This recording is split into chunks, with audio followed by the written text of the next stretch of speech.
Now, you need to map out, as we get ready to wrap this thing up, you need to map out your timeline up front.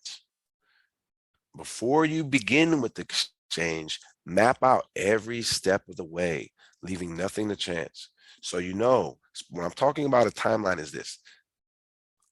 The 1031 exchange process is time sensitive.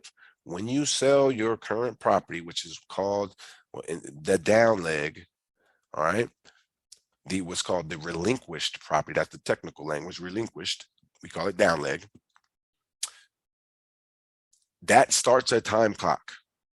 You have 180 days in which you have to close escrow. Within that 180 days, you have 45 days. Now, these are actual calendar days, not business days, and holidays are included in this. Within that 180-day time period, you have 45 days in which you need to identify.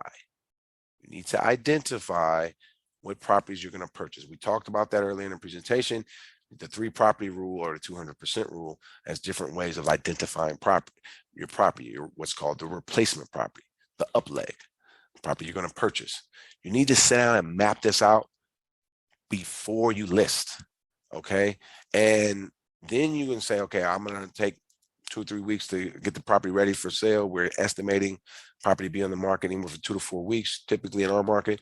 And it's going to take, okay, anywhere from 60 to 90 days for an escrow. If it's cash, it could be 30 days. All right.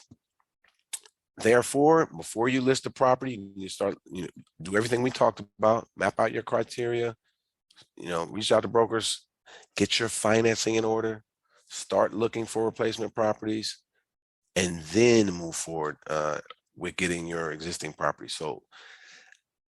I know this seems simple. I know it seems basic, but so many people miss this.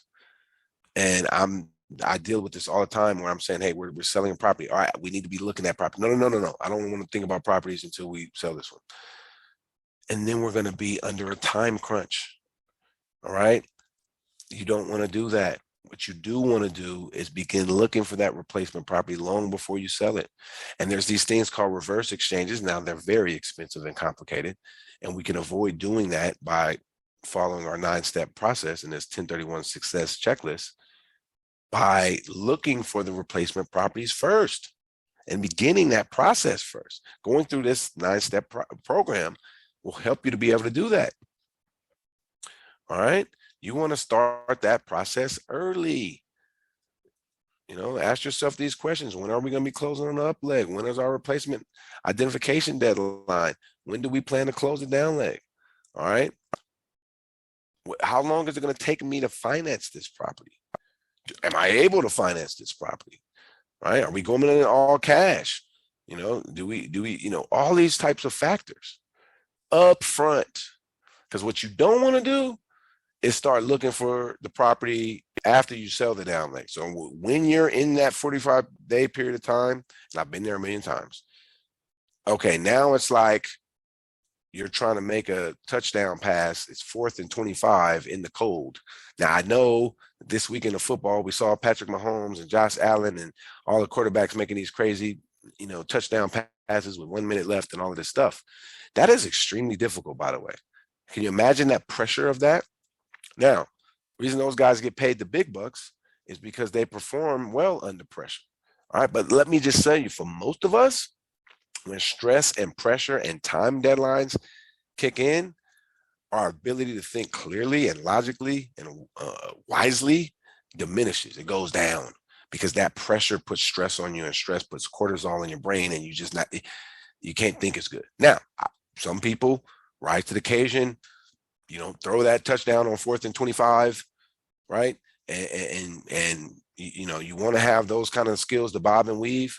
What we're talking about is a process to eliminate the helter-skelter so that you're not in that 45 days throwing mud against the wall because you don't want to pay taxes. Remember, this whole process is about acquiring a better asset, all right? And we've witnessed people make this mistake time and time again. We've been in there, with the stress. And let me tell you, you can have millions of dollars in the bank. When you're looking at paying 30 to 40% capital gains, It's a little bit of stress. So let's attack this in a methodical way to minimize that stress and already have options on the table before we even sell. And I'm telling this as a broker, saying, hey, I'm a person who gets paid to sell the property. All right. Let's just use some wisdom and some diligence in this process is my whole point. All right.